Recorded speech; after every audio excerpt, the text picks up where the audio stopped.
Ethan Caldwell was a man who had everything: money, power, and a name that opened any door. At just 32, he was one of the most successful businessmen in the city, owning luxury hotels, tech companies, and a fleet of expensive cars. Yet, despite his wealth, he was known for one more thing: his reckless attitude. Life was just a game to him, and he enjoyed every moment of it, never taking anything too seriously.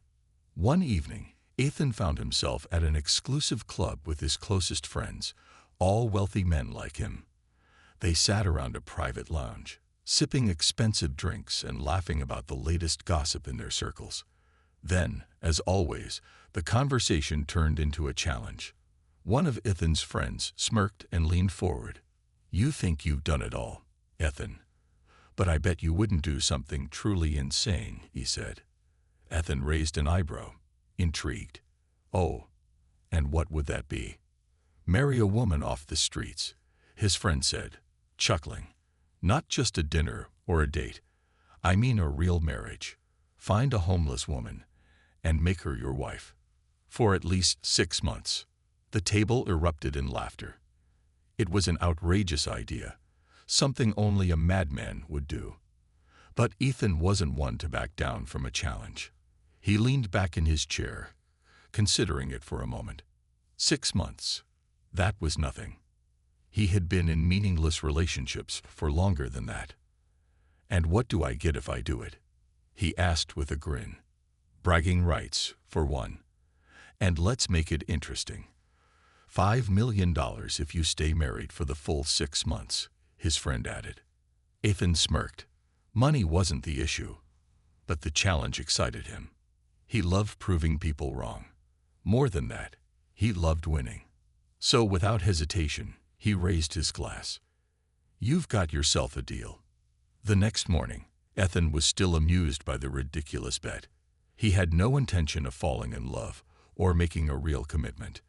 To him, this was just a game, a funny story he would tell one day. But first, he needed to find a woman who would agree to this strange arrangement. Driving through the city, he passed through a rough neighborhood, a place he would normally never set foot in. It was there that he saw her, sitting on a worn-out blanket near a small alley, hugging 2 small children close to her chest. She looked exhausted, her clothes old and torn, but there was something about her that made Ethan pause. She wasn't begging. She wasn't looking at people with pleading eyes. Instead, she held her children tightly, her gaze full of quiet determination. Even in such a hopeless situation, she seemed strong. Ethan stepped out of his car, approaching her with confidence. The woman noticed him and immediately tensed, pulling her children closer. She had learned not to trust strangers, especially ones who looked like him. Rich, powerful, and completely out of place in a world like hers. But Ethan was not about to give up.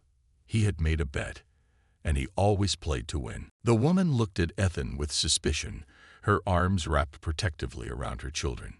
The twins, a boy and a girl, looked up at him with wide, curious eyes.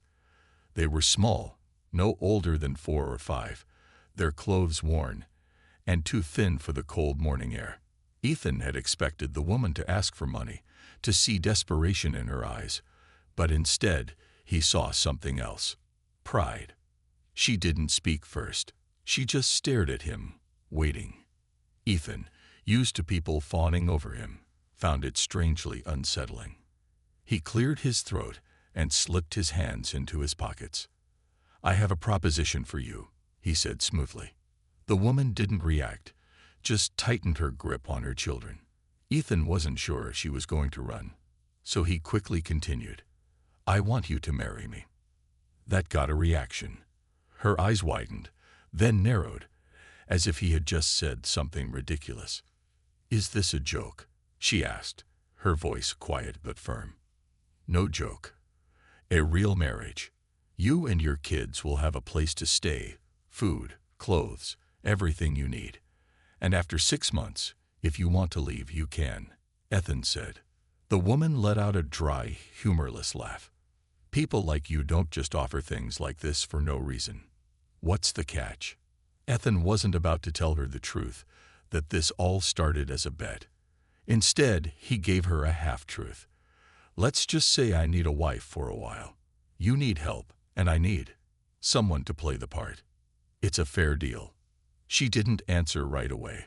Instead, she looked down at her children, who were now clinging to her, shivering slightly from the cold. Her fingers brushed through the little girl's tangled hair, and Ethan saw the war in her eyes. He didn't know her story, but he could tell she had been through a lot. She wasn't the kind of person to accept charity, but she also wasn't the kind of person who would let her kids suffer just to protect her pride. "Who are you?" she finally asked. "Ethan Caldwell," he replied, watching to see if she recognized his name. Some people did, but she showed no sign of knowing or caring. She hesitated, then sighed, as if she hated what she was about to say. "My name is Emily, and these are my children, Leo and Lily." Ethan nodded. "Nice to meet you, Emily. So, what do you say?" She looked at him for a long moment, then down at her children again. Whatever she saw in their tired little faces made her shoulders drop. "All right," she said softly. "I'll do it."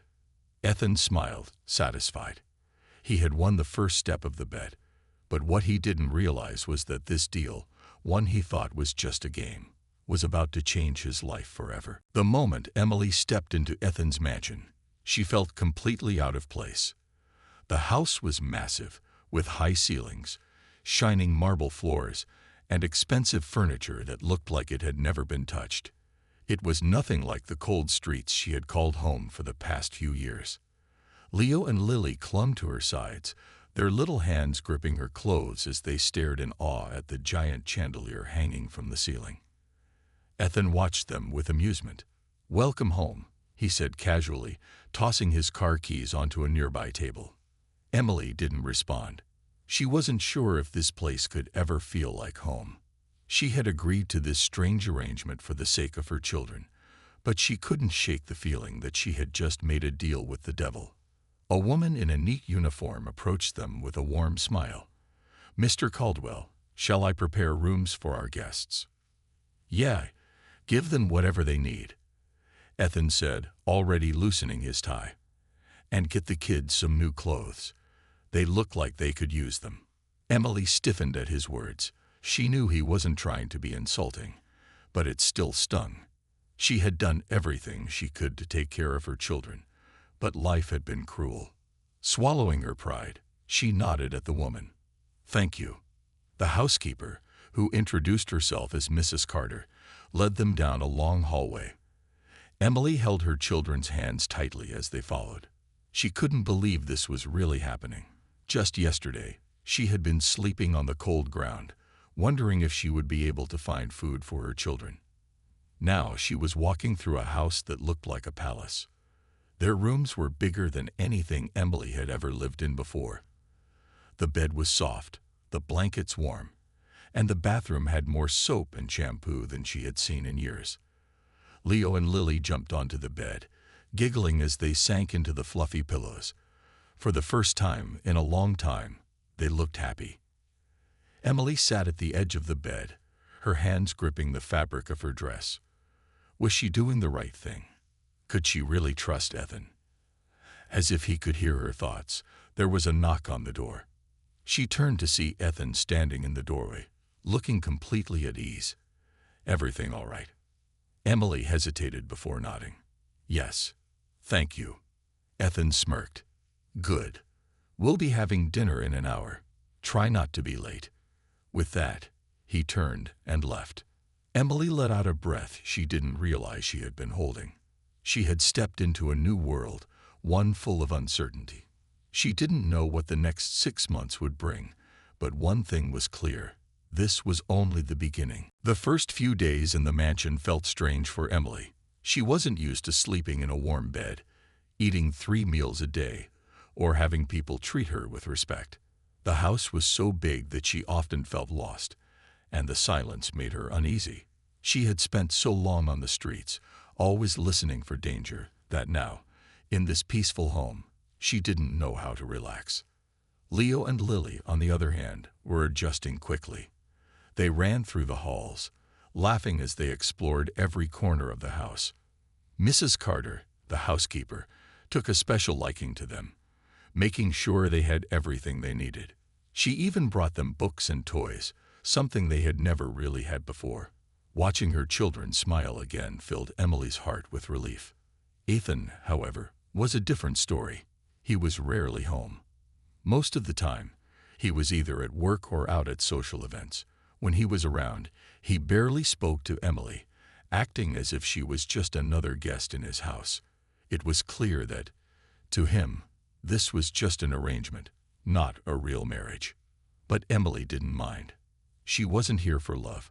She was here to make sure her children were safe. One evening, as she was helping Lily with her hair, she heard voices coming from Ethan's study. Curious, she stepped closer, stopping just before the open door. Ethan was on the phone, his voice calm but sharp. "That deal isn't going through unless the numbers match," he said. "I don't care what excuses they give. Fix it." Emily leaned against the wall, listening.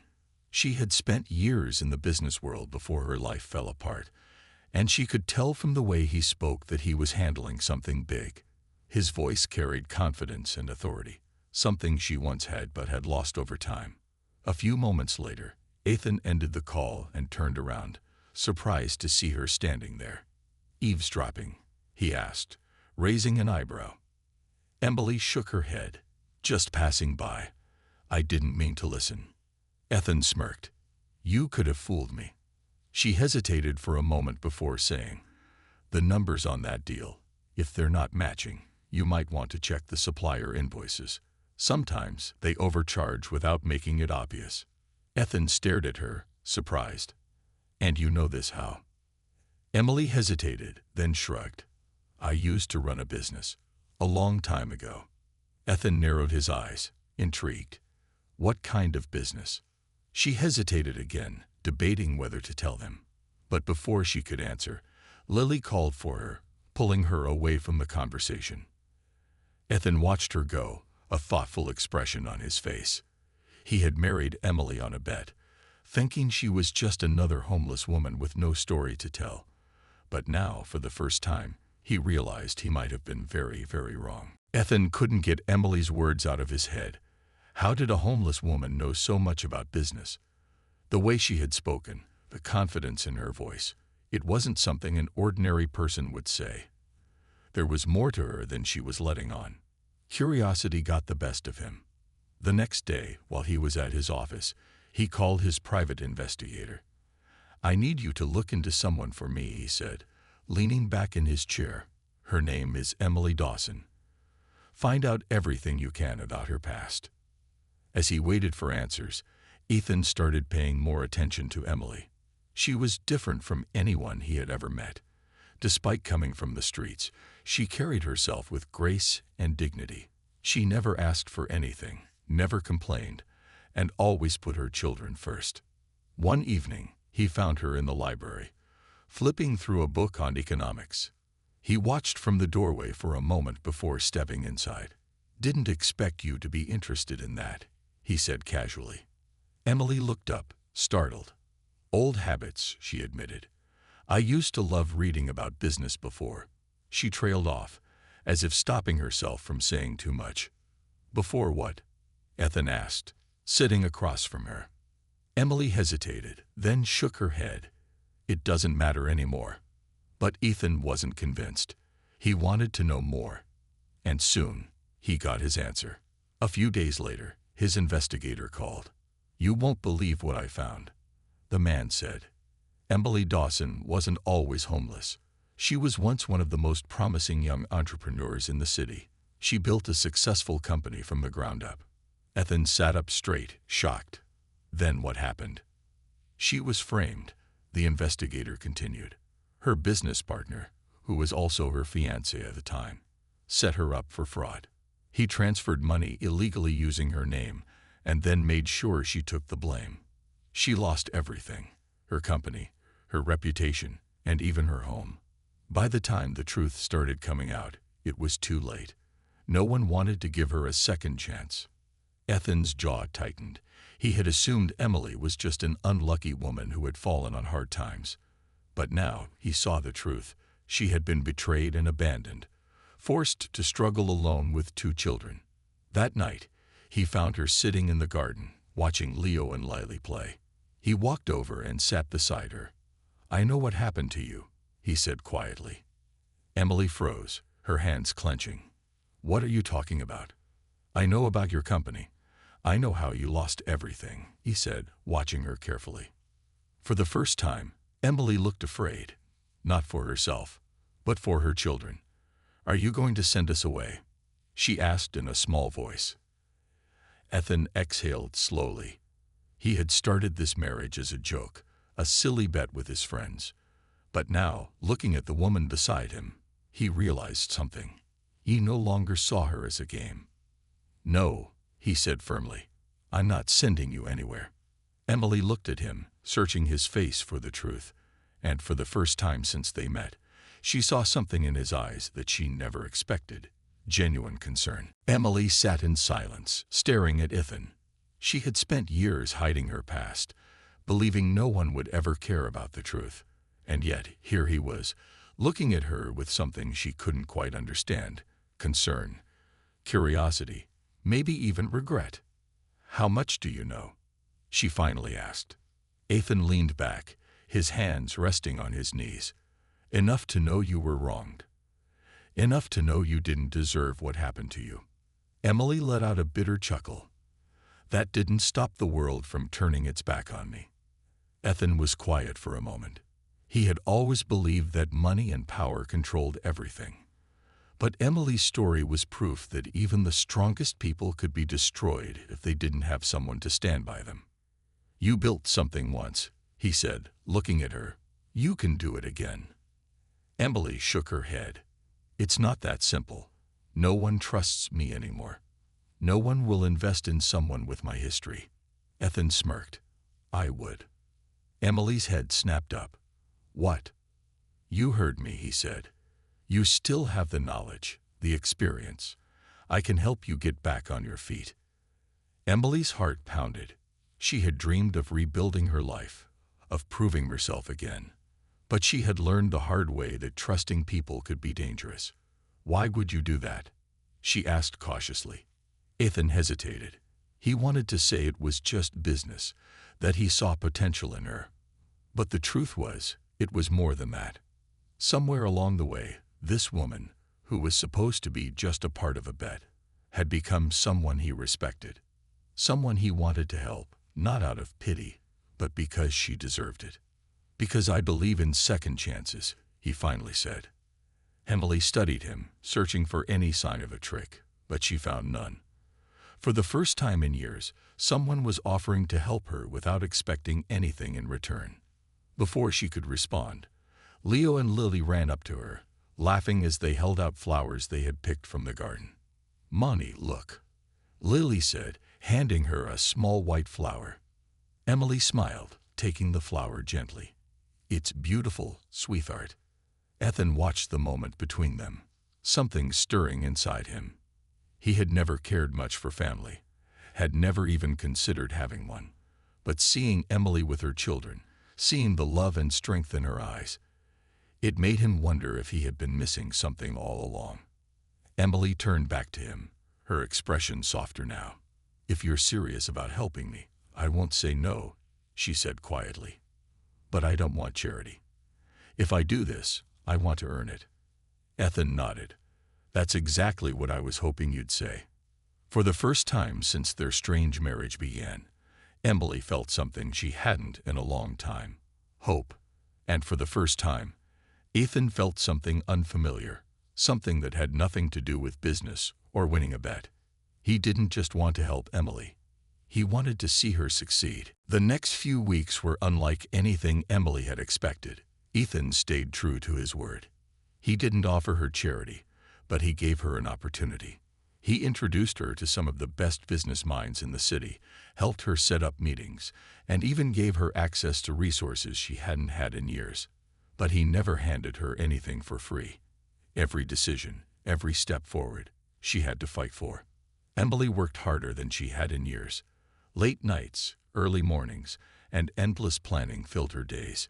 It wasn't easy, Many people still remembered her past and were hesitant to trust her, but she refused to let it stop her. She knew she was capable, and now she had a chance to prove it. Ethan watched her with growing admiration. He had expected her to struggle, maybe even give up, but she never did. She faced every obstacle head-on, her determination stronger than ever. For the first time, he understood why she had once been a successful entrepreneur. She wasn't just smart, she was fearless. One evening, Ethan found her in his study, surrounded by papers, her brows furrowed in concentration. He leaned against the doorframe, smirking. "You know, this is my office," he said. Emily glanced up, exhaustion clear in her eyes. "I know, but your desk is bigger, and I needed space." Ethan chuckled and walked over, glancing at the documents spread before her. "Looks like things are moving fast." "They are," she said, rubbing her temples. "I finally secured the first investor. It's small, but it's a start." Ethan nodded, impressed. "That's how it always begins, one step at a time." Emily sighed, leaning back in her chair. "I just hope I can keep going. I can't afford to fail again." Ethan studied her for a moment before saying, "You won't fail." Emily looked at him, surprised. "How can you be so sure?" "Because I've seen you fight for this, and because you're not the same person who lost everything years ago," Ethan said simply. "You're stronger now." Emily felt something tighten in her chest at his words. She had spent so long feeling like a failure, like someone who had been cast aside by the world. But hearing Ethan say he believed in her, it meant more than she expected. Just then, Lily peeked into the room, her small voice breaking the moment. "Mommy, can you tuck us in?" Emily smiled softly and stood up. "Of course, sweetheart." Ethan watched as she walked toward her daughter, gently taking her hand. As she led Lily away, he realized something strange. The bet, the ridiculous game that had started all of this, felt meaningless now. Because somewhere along the way, his feelings had changed. Ethan wasn't just helping Emily because he felt responsible. He was helping her because, for the first time in his life, he actually cared. As the days passed, Emily's hard work started paying off. Her business idea was finally coming to life. She had secured a few investors, built a small but strong team, and even managed to get media attention. People were starting to notice her again, not as a woman who had lost everything, but as someone who was rising back up. Ethan watched it all happen with quiet pride. He had never expected to care this much. When he had married Emily, it had been nothing but a joke, a bet he never took seriously. But now things were different. He respected her, admired her, and though he wouldn't say it out loud yet, he was beginning to feel something even deeper. One evening, as Emily stood on the balcony, looking out at the city lights, Ethan walked up beside her. "You did it," he said softly. She turned to him, a small smile on her lips. "Not yet. There's still a long way to go. But you're not alone this time," he said, looking at her with an intensity she wasn't used to. Emily held his gaze, her heart pounding. She had spent so long relying only on herself, afraid to trust anyone. But Ethan had proven her wrong. He had given her a chance when no one else would. And more than that, he had been there for her, even when he didn't have to be. "Ethan," she started, her voice unsure. Before she could say more, a familiar voice interrupted them. "I see you've been keeping secrets from me, Emily." Emily froze. That voice, it sent chills down her spine. She turned slowly, and there, standing at the entrance of the balcony, was the man who had ruined her life.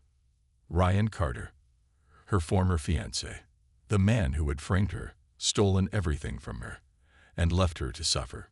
Ethan's eyes darkened as he took in the man before them. "Who the hell are you?" Ryan smirked, his eyes filled with arrogance. "I'm the man who used to own her heart. And if you think she's truly moved on, you're mistaken." Emily clenched her fists, her body shaking, not with fear, but with anger. "What do you want, Ryan?" Ryan stepped closer, ignoring Ethan completely. "I saw your name in the news. You're making a comeback. Impressive. Really. But tell me, do your investors know the full story? Do they know the risks of trusting a woman with your past? Ethan moved protectively in front of Emily. You should leave, he said coldly. Ryan laughed. Or what? You think money makes you powerful, Ethan. You think just because you married her, you can erase what she did. Emily took a deep breath, her voice steady when she finally spoke. I did nothing wrong, and I don't need to erase my past, because I survived it. Ryan's smirk faltered for the first time. He had expected fear, regret, maybe even desperation. But Emily was different now. She wasn't the broken woman he had left behind. Ethan wrapped an arm around Emily's shoulders. Get lost, Carter. You've already lost. And if you ever come near my wife again, you'll regret it. Ryan stared at them for a long moment before finally scoffing and turning away. As he walked out, Emily felt something shift inside her. She wasn't scared anymore. She wasn't running. She had won. And for the first time in years, she was truly free.